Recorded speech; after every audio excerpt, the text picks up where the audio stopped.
आपको ध्यान होगा जीएसटी का चार्जिंग सेक्शन शुरू करा था। कौन सा सेक्शन था चार्जिंग सेक्शन? सेक्शन 9। और ये सीजीएसटी का भी बोल सकते हो और एसजीएसटी बोल सकते हो, पर आईजीएसटी का कौन सा था? 5। और भाई 9 सब सेक्शन 1 सिर्फ ये कहता था, 9 का मतलब अब ये हो गया सीजीएसटी की बात करेगा कि हम तो लगाएंगे सीजीएसटी किस चीज पे? Intra state. इंटर पे क्यों नहीं? इंटर पे तो आईजीएसटी बताएगा ना। और किस चीज पे लगेगा? गुड्स और सर्विस। और लिकर को चार्जिंग सेक्शन ही बाहर कर दिया था, लिकर पे नहीं लगाएंगे। और वैल्यू पे लगाएंगे, एड वैलोरम बेसिस पे लगाएंगे, मतलब परसेंटेज बेसिस। और भाई साहब मैक्सिमम कितना परसेंट लगाएंगे? 20%। ठीक है साहब। तो इसी बात पे आपको फिर अब मैं एक, हमको ना गुड्स के ऊपर रेट नहीं जानने, पर अब मैं हम एक नोट बनाएंगे कि गुड्स के ऊपर कितने रेट है और सर्विसेज पे रेट कितने हैं। ठीक है बच्चे, उससे ज्यादा कुछ नहीं करना होगा। तो अभी मैं अब आपको दिखाऊंगा, तो वो रेट्स लिख लेंगे हम लोग। ठीक है। देन 9 सबसेक्शन 2 क्या बताता था? 5 प्रोडक्ट है जिसके ऊपर जीएसटी कब लगेगा? जब लगेगा central government will notify in consultation with the GST council. As of now इनके ऊपर क्या लग रहा है? सेल्स टैक्स लग रहा है। ठीक है ना। और कौन सी वो चीजें थी बच्चे? Petroleum, high speed diesel, motor spirit, natural gas and aviation turbine fuel. ये हमने बातें कर ली थी इंट्रोडक्शन के अंदर भी, ये 5 प्रोडक्ट का नाम लिखा हुआ है। ठीक है। उसके बाद हमारा मेन स्टार्ट हुआ था RCM, that was 9 subsection 3। RCM goods पे भी लगता है और सर्विसेज पे भी लगता है। बिल्कुल। गुड्स के अंदर तो सिर्फ हमें नाम ध्यान रखने देखो, जैसे कि कौन कौन से लिखे थे? कैश्यू नट्स, ठीक है, और बीड़ी रैपर लीव्स, और tobacco leaves, seized goods, confiscated goods, silk yarn, है ना। और क्या था? और क्या था? हाँ, ऑलमोस्ट यही वाले पॉइंट ही थे। ठीक है। लॉटरी था कि अगर सेंट्रल गवर्नमेंट लॉटरी टिकट वो देती है तो उस चीज पर आरसीएम है। तो मुद्दे की बात नहीं, सिर्फ उसके नाम याद करने थे। फिर हमने स्टार्ट करा था 9 सबसेक्शन 3 में ही नोटिफाइड सर्विसेज। इसमें बहुत सारी जीटीए सर्विस देखा था हम लोग। ठीक है, याद है? गुड्स ट्रांसपोर्ट एजेंसी, ट्रक वाला आरसीएम कैसे होगा। देन स्पॉन्सरशिप सर्विस, फिर एलआईसी एजेंट की सर्विस, रिकवरी एजेंट का अलग से था, एनबीएफसी को देता था। Direct selling agent, agent of business correspondent service दे रहा है। फिर हमने एक पॉइंट अच्छा वाला देखा था, डायरेक्टर अगर किसी बॉडी कॉर्पोरेट को सर्विस देता है तो आरसीएम लग जाता है। नौकरी कर रहा है तो बात ही नहीं होगी जीएसटी की, बट एज डायरेक्टर अगर इंडिपेंडेंट डायरेक्टर है तो बात होगी। उसके ऊपर एक पॉइंट और लिखवाना भी। ऐसे करते करते कई सर्विस करी थी। और अगर मैं आपसे बात करूं, सिर्फ और सिर्फ एक रह रही है उसमें, वो renting of movable property, movable, I am sorry, renting of motor vehicle. ठीक है, जैसे अगर हम कहीं पे भी जा रहे हैं और हमने अगर बस बुक करी तो क्या होगा। ठीक है, तो मुद्दे की बात ये मैं समराइज कर रहा हूं। 9 सब सेक्शन 4, अगर एक अनरजिस्टर्ड सप्लायर नोटिफाइड गुड्स और सर्विसेज टू नोटिफाइड रेसिपिएंट दे देता है तो आरसीएम है। कहने का मतलब ये है भैया, सरकार की नजर है अनरजिस्टर्ड वाले भी जो बेच रहे हैं उसको भी आरसीएम पे ले आए। और उसके लिए कौन सी चीज आ गई उनकी? 9 सबसेक्शन 4। इसके अंदर मेरे पास बोलने को कुछ नहीं है, रास्ते में आपके मॉड्यूल में जो आएगा वो आप रीड कर लेंगे उसको। इससे ज्यादा कोई बात नहीं है। एंड लास्ट आज हम बात जो करेंगे 9 subsection 5, that is e commerce operator. ठीक है बच्चे। तो आइए पहले हम लोग 9 सबसेक्शन 3 खत्म करते हैं। एक दो ना इसमें सर्विसेज ऐड भी हुई है। अच्छा ये लिख लो पहले, GST rates on various goods और सर्विसेज। ये हमने लिखा नहीं था ना। एक काम करो, मैंने कितना आप लोगों ने लिख लिया अभी? जो लास्ट क्लास में जितना कराया था उसका क्या कहानी है? तो आप जी बस ये यस सर, लिख लिया। लिख लिया है ना। और इफ यू जी वांट आप अपने मार्जिन ऊपर टॉप मार्जिन पे लिख लो सिर्फ, जरा सा तो है ये। गुड्स के ऊपर रेट दे रखे हैं, किस पे क्या है मुझे नहीं जानना भैया। सर्विसेज के ऊपर रेट्स दे रखे हैं, आप बस ऊपर टॉप मार्जिन पे लिख दो बस इसको। ठीक है ना, जीएसटी रेट्स ऑन गुड्स। और ऐसे 0.25 1.5 ऐसे ही आप लिखना चाहें ऐसे लिखिए।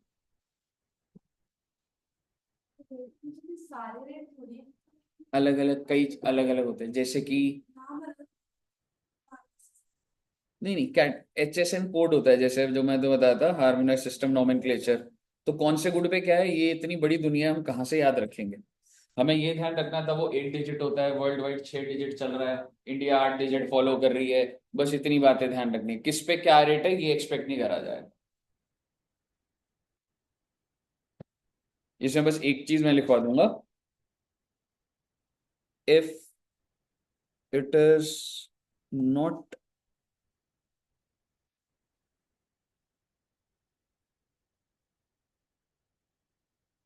मतलब ये लिख लेना एक बार और उसके बाद इसके नीचे लिखना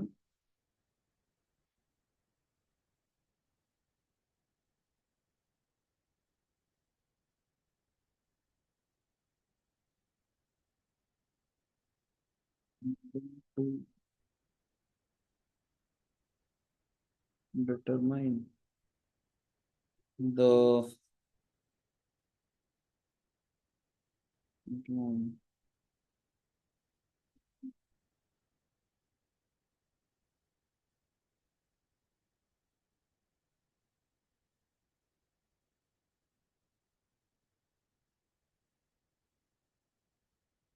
अगर एक सप्लायर है और वो आइडेंटिफाई नहीं कर पा रहा है कि वेदर दैट सप्लायर्स इंट्रा और इंटर, तो हम क्या मानते हैं बच्चे? तो हम उसको मानते हैं इंटर स्टेट सप्लाई। सबसे पहले treat that as inter state supply. ठीक है जी, एक हो गया ये वाला note. If unable to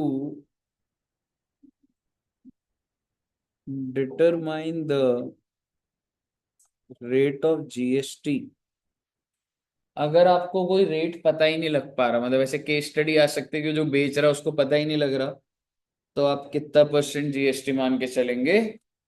18%। Okay,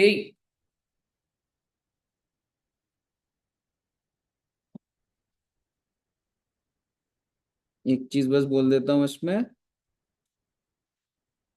ये सीजीएसटी है। तो अगर किसी प्रोडक्ट पे होगा तो पॉइंट, अगर इंट्रा स्टेट है तो 0.125 सीजीएसटी एंड 0.125 एसजीएसटी। ठीक है ना? और सर्विसेज पर भी मतलब ये अलग अलग रेट्स है, मतलब ना सीजीएसटी रेट्स। तो अगर डबल होगा, जैसे कि जस्ट एग्जांपल, क्या मैं कह सकता हूं रेस्टोरेंट सर्विस है? रेस्टोरेंट सर्विस कौन सी कैटेगरी में आता है सर्विसेज में? तो उस पर क्या रेट होता है? अगर आप सोचो रेट क्या लगा होता है? हाँ, 5% टोटल लगा होता है। पर आपको लगेगा सर सर्विस में 5% तो दिख ही नहीं रहा, तो ये ऑब्वियस बात भी है ना कि ढाई ढाई करके है। समझ रहे हो?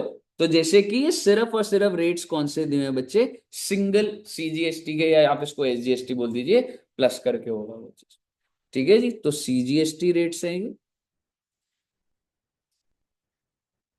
ऑब्वियसली एसजीएसटी रेट सेम होते हैं बड़े में, मतलब एक एक्ट का वो चीज। और अगर आप नहीं पता कर पा रहे कि क्या रेट लगेगा, तो 18% का मतलब है 9+। ठीक है ना? चलिए नोट कर लीजिए एक बार।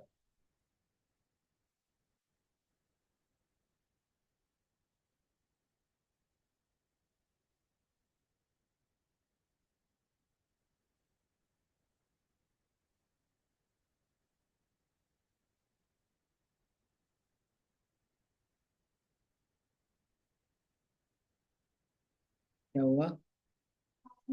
हाँ हाँ, सैटरडे को भी ट्रैफिक होता है? हाँ,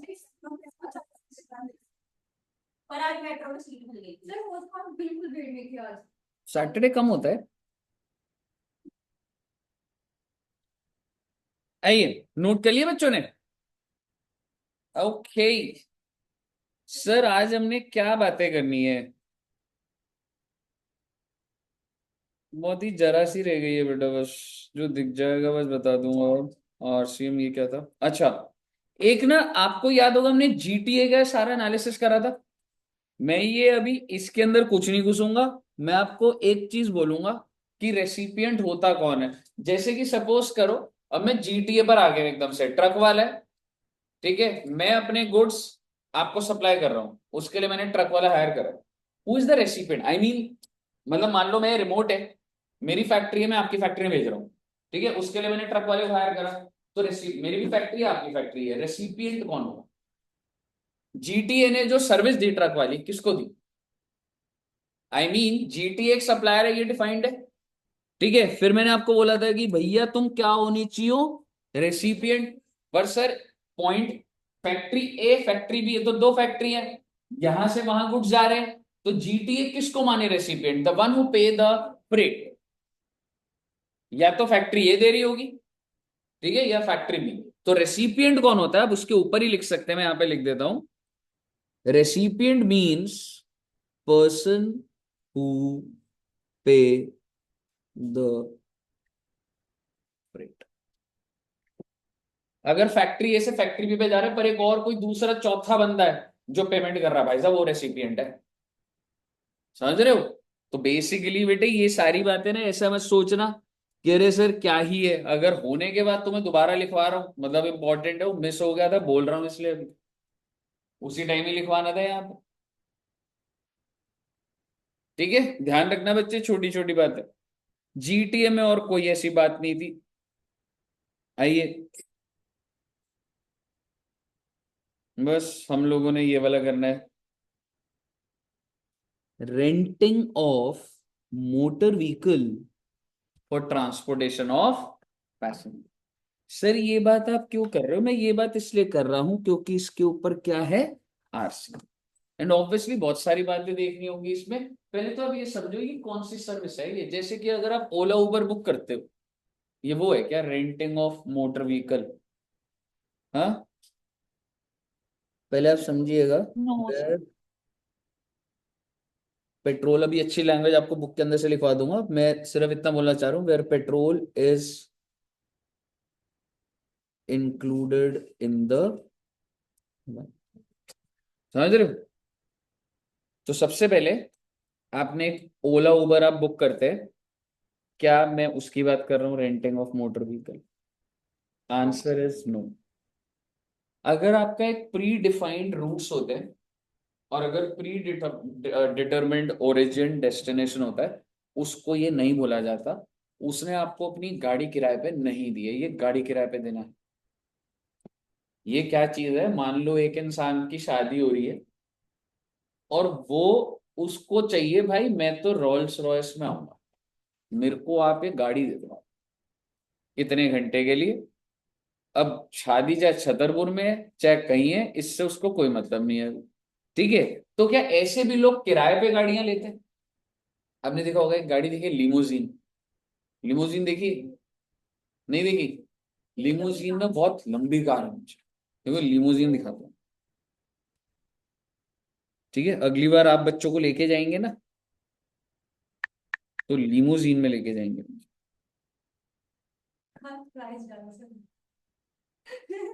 वाईफाई ही नहीं है मेरे पास, इसमें वाईफाई ही नहीं, और गाड़ी सर्च करनी है लिमोजीन में।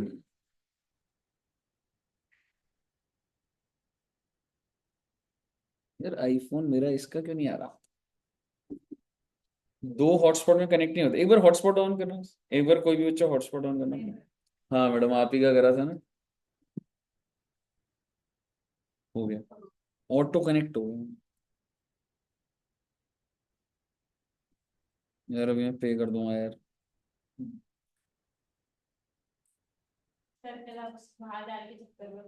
हाँ, नहीं भूल गया था अभी, अब हमेशा सीधा ऊपर आता है, मेरे को एकदम दिमाग लगाना पड़ेगा कौन सी ऐप में जाऊं, कहाँ पेमेंट करूं। ये दे,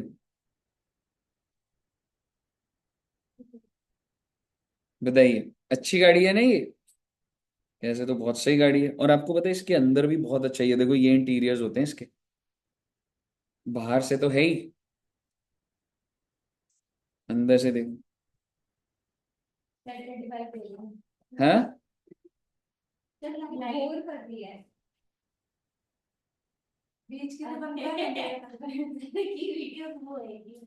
क्या हुआ ये, वो दिख नहीं रहा था?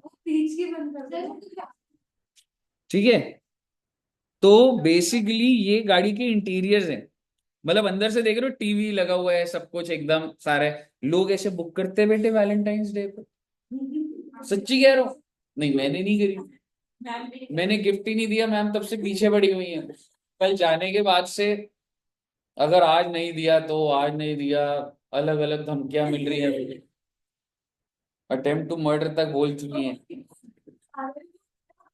सच्ची में बोला हुआ है मुझे, मैं सच में। आप ना, अब क्या करो, मैं ये ऐसी चीजें बच्चों को बता ही नहीं सकता। मैम को बोलूंगी मैम जैसे आप बात करते हो वैसे करके दिखाओ तो।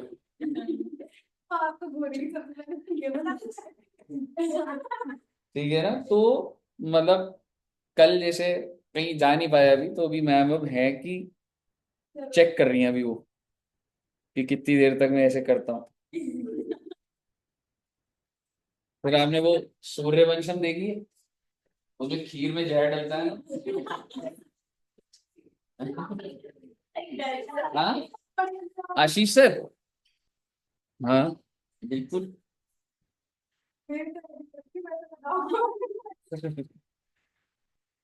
ठीक है, सो बेसिकली आप समझिए कि लिमोजीन कार लोग रेंट पे लेते हैं, ठीक है। और आपको क्या लग रहा है, वो मैं ये बोलूंगा यहां से मुझे गुड़गांव जाना है भैया लिमोजीन में, मुझे बोलूंगा भाई मेरे को 4 घंटे के लिए चाहिए, अगर पेट्रोल, मैंने कहा आप जो प्राइस बोलोगे मैं दे रहा हूँ। हो सकता है पेट्रोल का अलग भी करे, पर इतना मैं डिटेलिंग जाऊंगा तो थोड़ा सा प्रोविजन कंफ्यूजिंग हो जाएगा।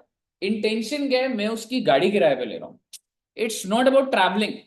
समझ रहे हो। सिमिलरली अगर आप फैमिली के साथ जाते हो, जैसे टेम्पो ट्रैवलर करते हो, क्या वो ये बोलेगा नहीं फर्स्ट डे अगर आप वैष्णो देवी जा रहे हो तो यहाँ जाना ही पड़ेगा, मैं भाई मैं बीच में रुक गया होटल में, वो मुझे रोकेगा थोड़ा ना यार ये चीज। एग्जैक्टली मैं उससे बोलूंगा यार मैंने आपको 4 दिन का बोला हुआ है ना, आप चौथे दिन अपने घर पहुंच जाओगे, चाहे ड्राइवर और गाड़ी दी है, मैं उस गाड़ी का किराया दे रहा हूँ। पेट्रोल भी ऑब्वियसली उसमें होगा, वो क्या नेगोशिएशन वो अलग है। पर क्या लग रहा है आपको सिर्फ पेट्रोल ड्रिवन बात है? नहीं, मैंने उससे उसकी गाड़ी किराए पे ली।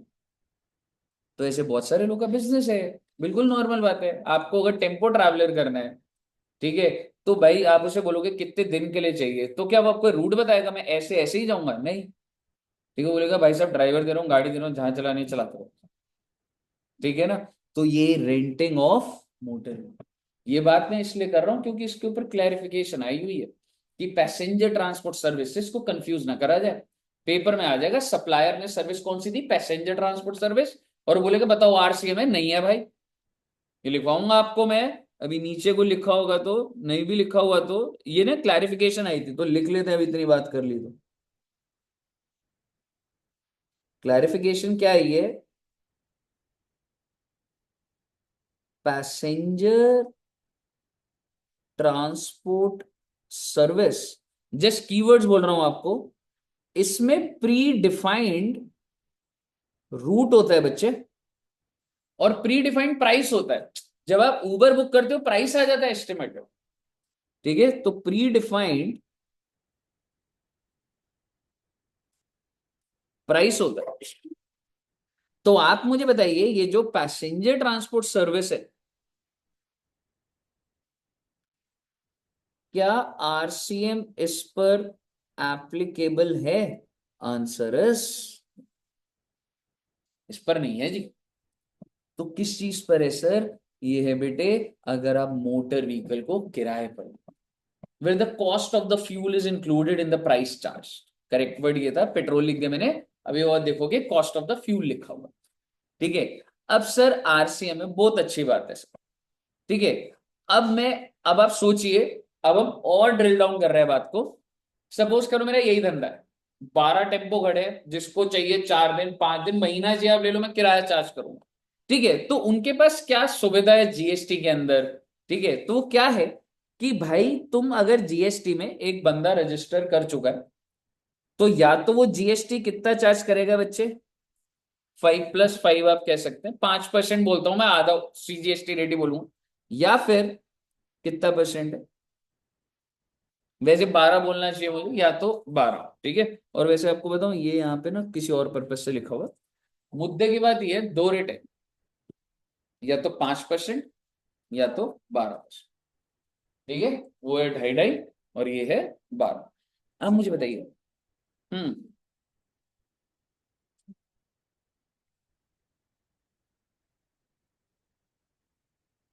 अरे इधर हो जाएगा तो जूम हो जाएगा।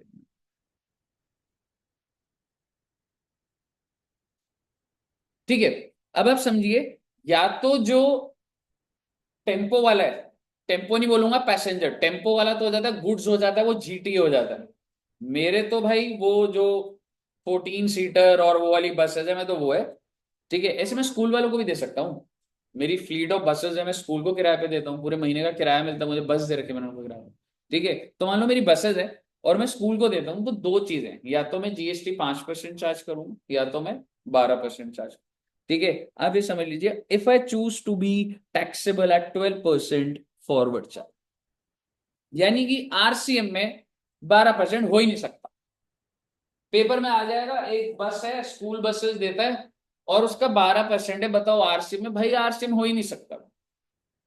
ठीक है, फॉरवर्ड चार्ज अगर आपने 12% सिलेक्ट करा तो इसमें कोई ऑप्शन ही नहीं है कि तुम क्या लेना चाहते हो, आरसीएम या फॉरवर्ड चार्ज। तुमने सिलेक्शन करी 12 की, फॉरवर्ड चार्ज। कोई क्यों ही सिलेक्ट करेगा, इसलिए सिलेक्ट करेगा क्योंकि भैया तुमको आईटीसी फुल मिलेगा, तुम दुकानदार हो, तुमने टायर बदलने हैं, कुछ बदलने हैं, सब चीजों का आईटीसी मिलेगा। और तुम्हारी कॉल है, तुम ऑर्गेनाइज चला रहे हो, 12 ले लो। और तुम्हें लग रहा है यार नहीं इतना तो चल नहीं रहा, रेट थोड़ा कम वाला हो जाए, तो आपको क्या लग रहा है यहाँ पर आईटीसी मिलेगा आपको? नहीं मिलेगा यहाँ पे, पर मैं नो नहीं लिखूंगा, यहाँ पे लिखूंगा लिमिटेड। वो लिमिटेड कितना मिलेगा उसके अंदर हमें नहीं जाना। पहले तो हम हमेशा कैटेगराइजेशन का लॉजिक सिंपल सा समझिए। रेट ज्यादा होगा तो आईटीसी सारा मिलेगा, रेट कम होगा तो आईटीसी कम मिलेगा, नहीं मिलेगा। अब अगर तो मैं 12 बोलता तो फॉरवर्ड चार्ज बात ही खत्म। अगर मैं बोलता हूं 5%, तो आरसीएम भी लग सकता है और फॉरवर्ड चार्ज भी हो सकता है। और ये कैसे डिसाइड होगा? अच्छा सर, फॉरवर्ड चार्ज तो यहां भी लग रहा है, तो इसमें क्या फर्क है? ओ बेटे, ये वाले फॉरवर्ड चार्ज में आईटीसी क्या मिलेगा? So you can say in forward charge you have 5% और 5% लिमिटेड, 12% फुल। अब देखना पड़ेगा सप्लायर कौन है। Let me just first make very specific, किसको आरसीएम मिलेगा सर, आप सीधा बताओ। अगर एक सप्लायर जो कि क्या होगा बेटे, नॉन बॉडी कॉर्प। बिकॉज भैया देखो सीधी सी बात है, बॉडी कॉर्पोरेट तो ऑर्गेनाइज्ड होता है, तो वो जिसको भी दे दे, फॉरवर्ड चार्ज लिखा हुआ है मैंने। अनऑर्गेनाइज कौन है? Non body corporate. और वो किसको सर्विस दे? बॉडी कॉर्पोरेट को।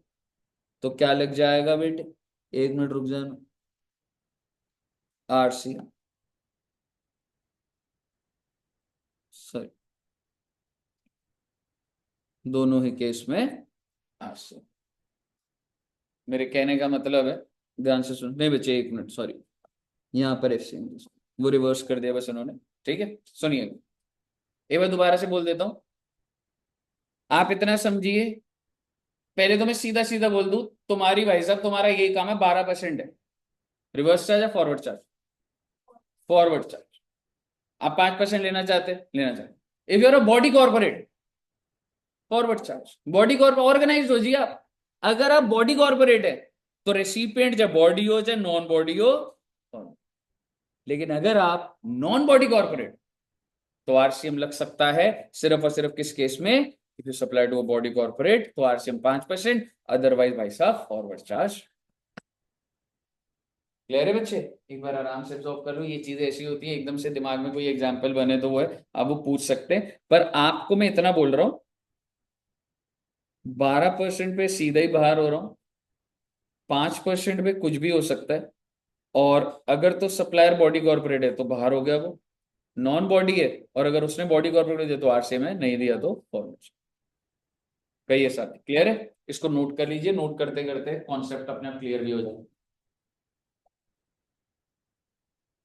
और ध्यान रखिएगा, पैसेंजर ट्रांसपोर्ट सर्विस के ऊपर आरसीएम नहीं है। ठीक है, रेंटिंग ऑफ मोटर व्हीकल पर ही।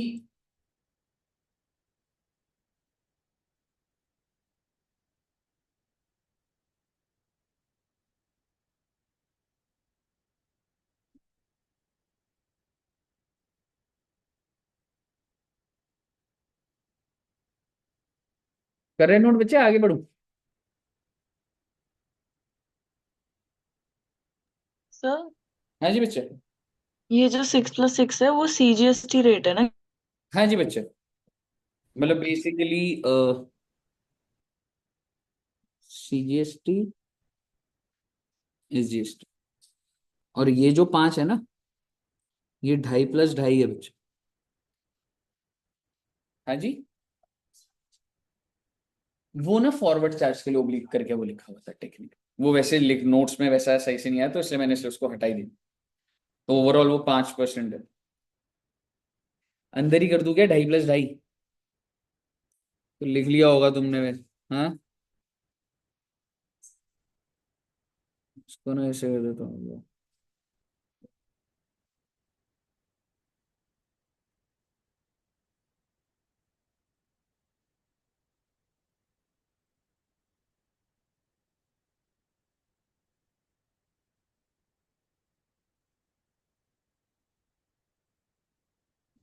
2.5 + 2.5।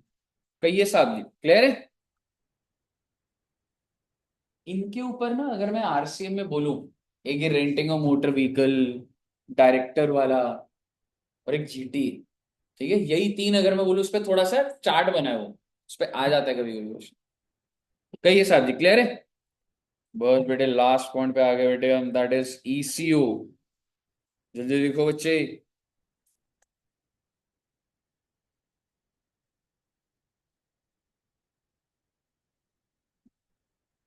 बच्चे आए ही नहीं।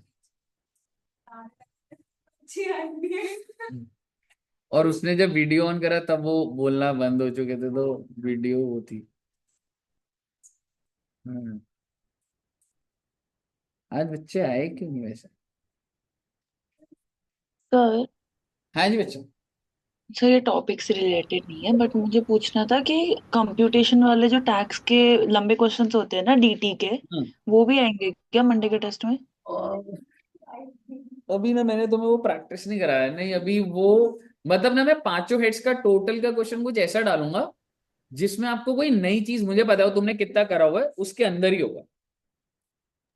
अभी ना अच्छा, फुल फ्लेश जब मैं कराऊंगा ना बच्चे, तभी करना है आपने, खुद से नहीं करना। ठीक है सर, तो हम बस क्वेश्चंस वैसे कर लें कि ईच एग्जैक्टली। चैप्टर वाइज जो हाँ होंगे वैसे। हाँ हाँ। क्योंकि 100 वो बड़े वाले क्वेश्चन है, 115 बीएससी, और वो जब होगा तो उसके साथ ही होगा। तो अभी तुम नॉर्मल जैसे तुमने गिरीश्वर सर की बुक के क्वेश्चन देखे थे, पीजीबीपी के अंदर सारे हेड्स या वो आ रहे थे, तो वो वाले देख लेना चाहे। लेकिन मैं ऐसा वाला नहीं दूंगा जो मैंने अभी यस सर। कराया, तुम्हें 115 बीएससी उससे आ जाएगा वो।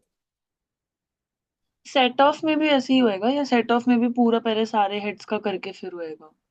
सेट ऑफ जनरली, मतलब ये तो ऐसा कुछ स्पेसिफिक नहीं होता, आपको सिर्फ प्रोविजंस आने चाहिए। क्वेश्चन किसी भी अच्छा, लेवल पे ओके। कैसे भी मिक्सिंग होगा, बट वो प्रोविजंस बेस्ड ही होगा। ठीक है बच्चों, ओके सर। बताइए क्लियर है? लास्ट आ गए हैं जी हम, 9 subsection 5, electronic commerce operator. Okay sir, एक बात बताओ यार, एक ना चीज,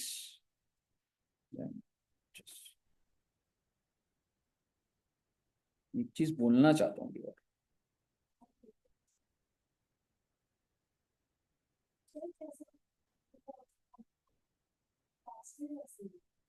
क्या है कंपनी लॉ की? देखो, जो चैप्टर स्टार्ट हो जाएगा वो वैसे होगा, उसका आपको सीक्वेंस दिखेगा, लेकिन मतलब तुम्हें वो पढ़ के ना वो नहीं लगेगा। जैसे तुम क्या करोगे, आपने में नोट्स बना लिए ना, उसके बाद अपना मॉड्यूल पढ़ लो। लेकिन जब वो पूरा हो जाए तब, जैसे हाउस प्रॉपर्टी चल रहा है, अभी तुम बोलो सर ने ये वाला करा है, ये कहा है, ये नहीं बदला। जब हाउस प्रॉपर्टी पूरा हो जाएगा, अभी नोट्स बन गए, आपसे क्वेश्चन हो रहे हैं, पहली पेज से पढ़ लो, सारा समझ आ जाएगा।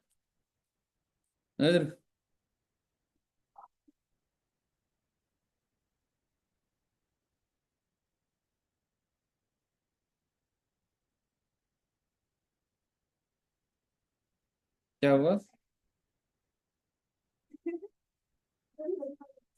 एक्साइटमेंट में बुक खोली और फिर क्या हुआ, एक्साइटमेंट खत्म हो गई?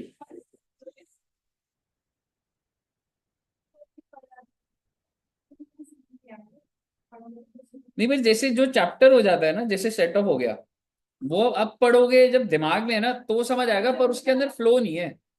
मैं तो बोलूँ कि सीक्वेंस के अकॉर्डिंगली फ्लो है, फ्लो नहीं है। वैल्यू ऑफ सप्लाई में ना वैल्यूएशन रूल्स और है, वो वाला मैंने करवाना। हम लोग वैल्यू ऑफ सप्लाई 15 हो गया आपका, सीएस के अंदर वैल्यूएशन रूल्स भी होते हैं। ठीक है, तो आपको सिर्फ जहां पे रूल्स या कुछ लिखा आएगा ना, वो वाले नहीं कर रहे होंगे, पर वो आ जाएगा, पर मेरे को दिखा देना एक बार। अच्छा। अच्छा, ऐसा भी होता है क्या? पता नहीं, ऑनलाइन में फोकस तो हो जाता है यार पढ़ने में।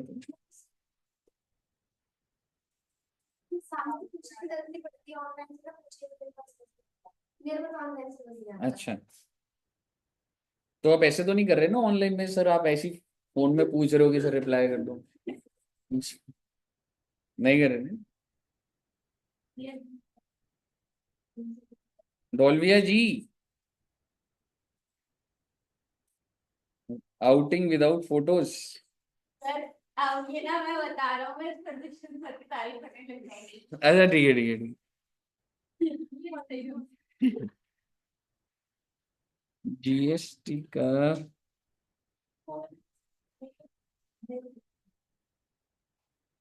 हाँ, वो घबरा गई है।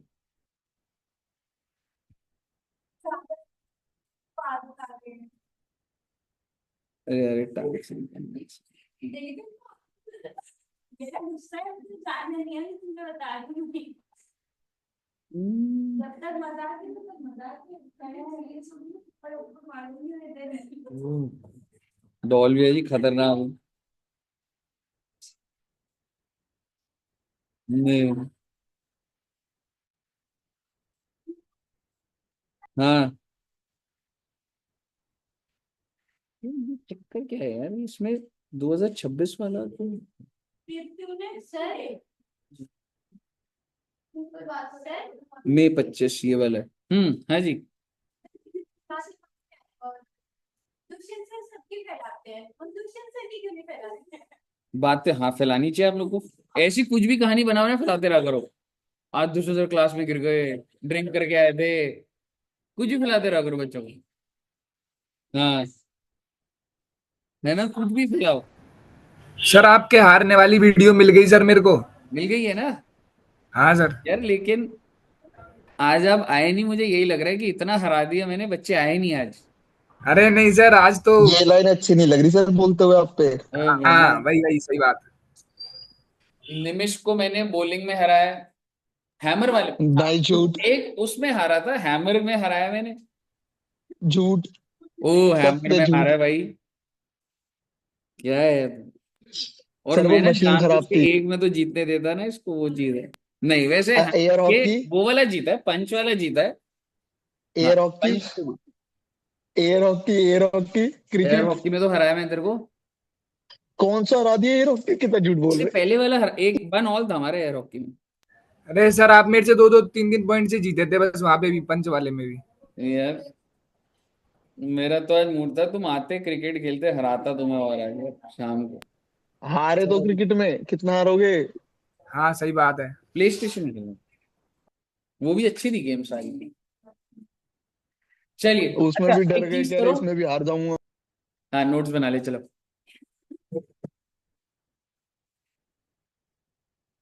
ठीक है, जीएसटी के सवाल पूछू, देखते कौन जीतेगा, आजा। चलिए। सॉरी। ठीक है, तो 9 सबसेक्शन 5 ना बच्चे किस चीज का है? ई कॉमर्स ऑपरेटर का।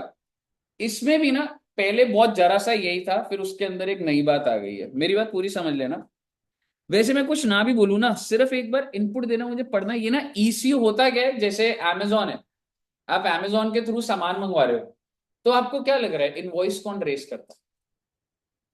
मान लो तुम एडिडास से सामान मंगवा रहे हो अमेजोन पे जाकर, तो इनवॉइस कौन रेस करता amazon। है? हम्म। चलो देखेंगे। हम्म। ठीक है, देखेंगे एक बार। ठीक है, मैं राइट टाइम अभी नहीं है वो, आज अभी बताऊंगा। तो बेसिकली मैं पहले ईसीयू का कॉन्सेप्ट बताता हूँ। जितने भी ई कॉमर्स ऑपरेटर होते हैं, ई कॉमर्स ऑपरेटर का मतलब ना सिर्फ अमेजोन उबर नहीं है। अगर एडिडास की भी वेबसाइट है, तो अगर मैं वेबसाइट के थ्रू चाहे अपना ही प्रोडक्ट बेच रहा हूं, तो उसको भी ई कॉमर्स ऑपरेटर बोला जाता है। ठीक है, सो ई कॉमर्स ऑपरेटर होता क्या है? कोई भी वेबसाइट है, ऑनलाइन प्लेटफॉर्म है, जो अपना प्रोडक्ट भी बेच रहा है और औरों का भी बेच रहा है। तो औरों का प्रोडक्ट में कॉमन नाम क्या आ जाता है? जोमेटो, amazon, ठीक है, और अर्बन क्लैप, ओला, उबर, स्नैपडील, मेक माई ट्रिप जिसमें होटल्स बुक हो रहे हैं, तो ऐसे कितने सारे, बुक माई शो, पीवीआर सिनेमा जो भी बुक हो रहे हैं, तो ये सब क्या होता है, ई कॉमर्स ऑपरेटर। अब हम पढ़ते हैं कि ई कॉमर्स ऑपरेटर पे सरकार का क्या कहना है। टेक्निकली ई कॉमर्स ऑपरेटर है, पहली बार आपसे पूरा डिटेल्ड बात करो। थोड़ा सा हमने वो टीडीएस टीसीएस में करा था, आइए पढ़ते हैं कि 9 सब सेक्शन 5 क्या बोल रहा है। पढ़िए एक बार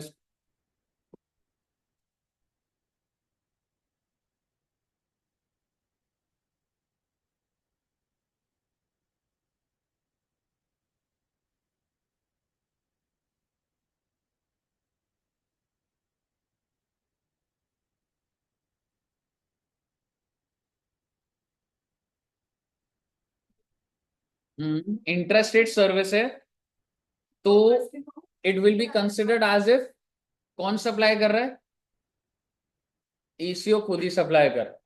तो ये बोला हुआ है, specify the category of services, the tax on interest shall be paid by ECO as if the service are supplied through it, and all the provisions shall apply to the ECO as if he is the supplier liable to pay the tax। सरकार कह रही है भाई जितनी भी service provider है ना, अगर वो ईसीओ के थ्रू है, तो ईसीओ हम तो तेरे को पकड़ेंगे कंप्लायंस के लिए। अब वो छोड़िए बिल विल कौन रेस करता है, वो राइट क्वेश्चन नहीं था अभी उस टाइम पे। अगर ईसीओ के थ्रू आप तक सर्विस जारी है, आप ओला उबर बुक कर रहे हैं, तो मैं ओला उबर ड्राइवर को पकड़ूं या ईसीओ को पकड़ूंगा, ECO, as he is the person supplying the service. आगे बढ़ते हैं।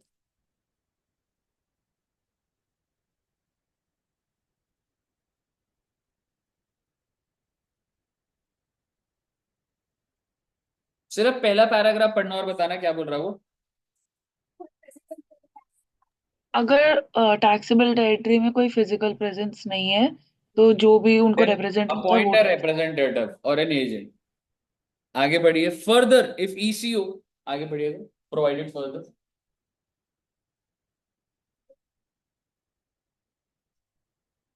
अगर रिप्रेजेंटेटिव नहीं है तो अपॉइंट करना पड़ेगा ऐसा कोई जो एग्जैक्टली, रिप्रेजेंट करे और नेक्स्ट भाई। पैराग्राफ में बोल रहे हैं you don't have physical presence और रिप्रेजेंटेटिव नहीं है, then also appoint a representative. पहले आपको ईसीओ का इतना समझिए, ईसीओ अब आपको अपॉइंट करना ही पड़ेगा। ईसीओ कह रहा है मैं इंडिया में हुई नहीं, जैसे अमेजोन जो है, आपके हिसाब से अमेजोन इंडियन कंपनी है बाहर की है ना, बाहर की है, वो बोले मेरा तो इधर धंधा, मैं तो सिर्फ डेटा सेंटर वो है, हालांकि अमेजोन की ऑफिस कंपनियां होंगी, डिलीवरी बॉयज है सारे, वो छोड़िए आप एक, पर अमेजोन अगर यहाँ पर है ही नहीं, सिर्फ सोशल, उनका सिर्फ ऑनलाइन प्लेटफॉर्म है, ठीक है, तो क्या उनका फिजिकल प्रेजेंस होनी चाहिए, पहली चीज होनी चाहिए। अगर फिजिकल प्रेजेंस नहीं है तो क्या करो, रिप्रेजेंटेटिव अपॉइंट करो। अगर ना ही फिजिकल प्रेजेंस है ना ही रिप्रेजेंटेटिव है, तो क्या करो, रिप्रेजेंटेटिव अपॉइंट। कहिए क्लियर है। तो ये थियोरिटिकली आपको ये 9 सबसेक्शन 5 पहले तो समझ आना चाहिए। क्लियर है। अब मैं लास्ट पॉइंट पे जा रहा हूं और बस फिर खत्म है। ये वाली बात लिख लोगे ना, ये ना उसमें लिखा नहीं हुआ है, नहीं एक मिनट रुको, सर जो आपने पढ़ाया था ना उसका फर्स्ट पैरा आप लिखवा दो, वो लैंग्वेज समझ नहीं आ आई थिंक लिखा हुआ था, मुझे दिखा था, एक मिनट रुको, क्योंकि है, ठीक है, ये लिखा हुआ है ईसीओ की। अभी आप वो छोड़िएगा, हमने क्या देखा है 9 सबसेक्शन 5 में, if ECO does not have physical presence in taxable territory, person representing ECO shall pay tax. If no physical presence or no person representing e-commerce operator, now ECO has to appoint a person for the purpose of paying। यही बात है ना जी।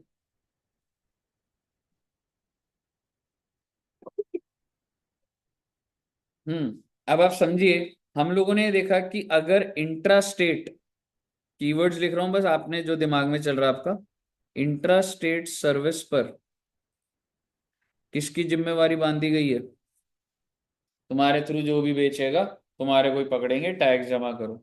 लेकिन अब इसकी कुछ ना कुछ एक्सेप्शन, एग्जाम्पल भी जोमेटो सागर इतना का बना हुआ, उस पर नहीं जा रहा भी।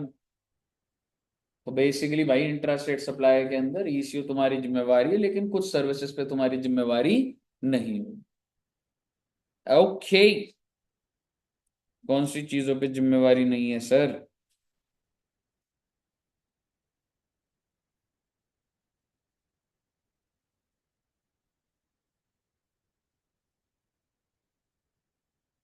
ये सारी बातें, चलो मैं थोड़ा सा धीरे हो जाऊंगा, ऐसी पढ़ना है। एक बार ईसीओ का मतलब लिखा हो, मतलब आप समझो कि आपको ना, मतलब ये वन टाइम रीड तो करनी चाहिए, ठीक है ना।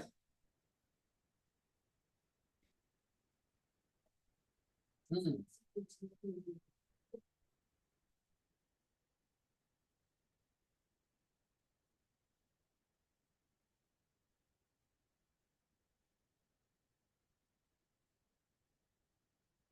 और देख रहे समटाइम्स में क्या लिखा है, eco itself supply the goods, मतलब वो उसी के गुड्स है बेसिकली।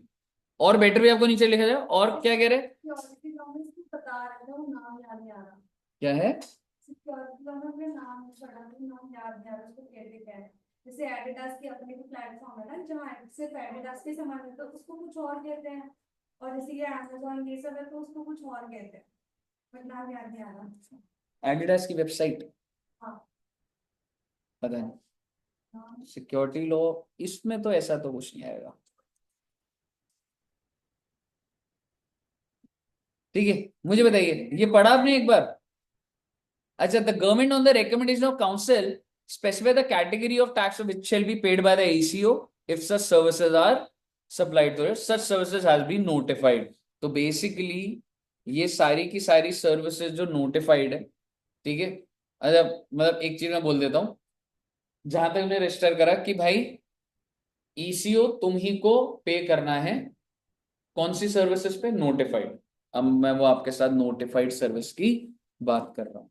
और ये हमने करा भी था एक बार, अगर आप देखेंगे सबसे पहला देखिए, याद आ रहा है ये कौन से चैप्टर में करा था ये, रजिस्ट्रेशन में, आप उधर भी बात हुई होगी, बट एनीवेज सबसे पहला बताइए, जैसे कि service by way of transportation of passenger by radio taxi, motor cab, maxi cab, ये सब क्या होता है एग्जामिनेशन चैप्टर में देखेंगे। और any other motor vehicle other than omni बस। मुद्दे की बात यो है, मेरे को आपको एक एक आइटम अभी डिस्क्राइब नहीं करना, आप सिंपल सा समझिए, ऊबर वालों के बस की है क्या खुद से जीएसटी लगाना, तो वो इस कैटेगरी में आ गए ना। सरकार ने बोल रखा है भैया ओला उबर वालों को आपने क्या करना है, ईसीओ तुम्हारी ही जिम्मेवारी। नेक्स्ट पॉइंट,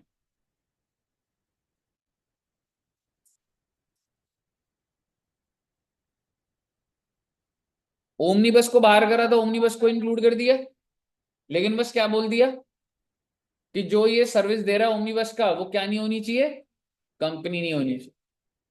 ये बोल्ड में इसलिए है क्योंकि ये रिसेंट अमेंडमेंट आई, ठीक है ना। तो भाई ऐसे मतलब फाइल को इज्जत से देख लेना ढंग से, ठीक है। मुझे बताइए सेकंड पॉइंट क्लियर है। नेक्स्ट पॉइंट पर आइए, क्या जनरली लग रहा है, क्या चीजें हैं ये, ईसीओ क्या सर्विसेज दे रहा है, होटल्स, मेक माई ट्रिप, ठीक है। तो उनके अगेंस्ट जिम्मेवारी किसकी, सारी की सारी कंप्लायंस की, ईसीओ की। लेकिन आगे भी लिखा है कुछ, except when the person supplying services is liable for register. अगर वो जो होटल है वो ताज होटल है, अब मुझे बताइए, आप ताज होटल बुक कर रहे हैं मेक माई ट्रिप के थ्रू, मेरी जिम्मेवारी है ताज होटल, ताज होटल, वो भाई लायबल टू बी रजिस्टर्ड है भाई, वो बड़े लेवल पे चल रहा है भाई वो। ईसीओ आप समझो कि ईसीओ को क्यों पकड़ा जा रहा है, ईसीओ को पकड़ा जा रहा है कि जो छोटे छोटे प्लेयर है ना, 5-10 लाख रुपए के जो तुम रजिस्टर करके बैठ गए हो, ठीक है। आज के टाइम पे आप मुझे बताइए, अगर आपको लगे अरे यार लाइफ में कुछ अलग ही करना स्टार्ट कर देते हैं, तो कह सकता हूँ कितने सारे लोग होंगे जो, इसको क्या बोला जाता है, क्लाउड किचन, घर पे ही आप कुछ चीजें बनाओ, जोमेटो वाले को बोलो मेरा नाम उधर रख दो, ठीक है, फोटोज क्लिक करोगे, एक फोटोग्राफर बुलाओगे, लिस्ट होगी, प्राइसिंग होगा, जोमेटो वाला आएगा। तो सरकार उनको पकड़े, सर पर अभी तक तो आया नहीं, नीचे आ जाएगा। आप समझिए पहले पॉइंट में सारे ड्राइवर्स आ गए, सेकंड पॉइंट में ओमनी, ठीक है, ठीक है, वो थोड़ा और वो अमेंडमेंट अलग है। तीसरे पॉइंट में क्या क्या छोटे छोटे होटल्स आ गए जो लायबल टू बी रजिस्टर्ड नहीं है, बड़े वाले तो बाहर हो गए। अगला पॉइंट पढ़िए,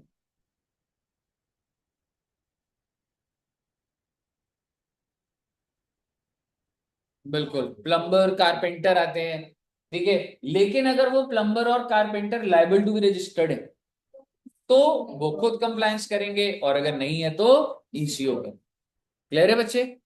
next is supply of restaurant, यानी कि अगर तुम रेस्टोरेंट से मंगवा रहे हो, आगे मत पढ़िएगा लोकेटेड स्पेसिफाइड आप रेस्टोरेंट जनरलाइज, जो आप रेस्टोरेंट समझ रहे हो, सागर रत्ना, मोती महल, स्वागत, जो भी रेस्टोरेंट है, नैवेद्यम वॉटेवर, अगर आप मंगवा रहे हैं तो सारी की सारी जिम्मेवारी किसकी? As if he is the person supplying the service.